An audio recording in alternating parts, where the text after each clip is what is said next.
the entire project of giving a motive and a backstory to the strangers, whose entire thing is that they are just random masked killers who kill without a motive and just pick out targets at random, does not improve the story at all. An incredible amount of time is spent on flashbacks explaining motivations and the journey of these killers. It's more about the killers than it is about Maya in this one. And none of it is interesting. None of it makes any kind of sense. It's very standard serial killer trope. You've seen this 100 times before, like each individual piece. And none of it kind of adds up to something that makes them more interesting or more distinctive. Somehow with every minute they become more generic. And by the end, they're just serial killers with masks. Whereas in the beginning, they kind of had a little bit of an identity and like a defined mode of operation. And they just lose that towards the end entirely. And that they're just killers who have like broken childhoods and whatever, and that's why they kill, and that's it. And that's pretty much what it amounts to. Do you guys feel like it kind of took away from the whole randomness of their act? Because I think that's what kind of was appealing to people was, number one, it was random and there wasn't a reason why they were doing it. So I think for a lot of people, that's what was scary about them, especially when it comes to the original. I think the entire appeal of this is the randomness, the facelessness,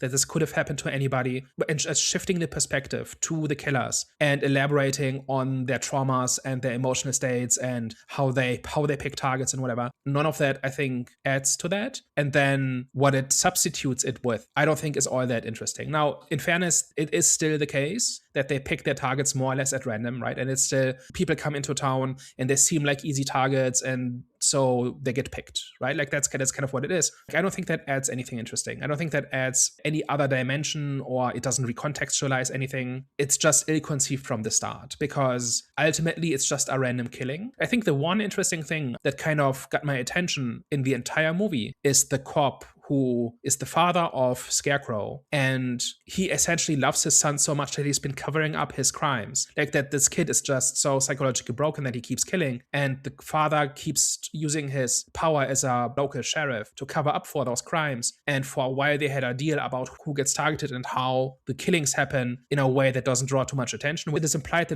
this is an escalation and that it is spiraling out of control. If that had been the conflict, making that person a little bit of a tragic figure who just loves his son so much that he's been enabling this, and for a while he kept the lid on it, and now it's spiraling out of control. That's actually kind of interesting. But then that doesn't go anywhere. He never becomes sympathetic, or he never does anything interesting. Like he could at some point try to stop his son, but now he has to work together with Maya, for example, or something like this, right? A lot of that sort of thing could have happened, and it didn't. But that moment where he realizes like this is escalating and I'm losing control, that was kind of interesting.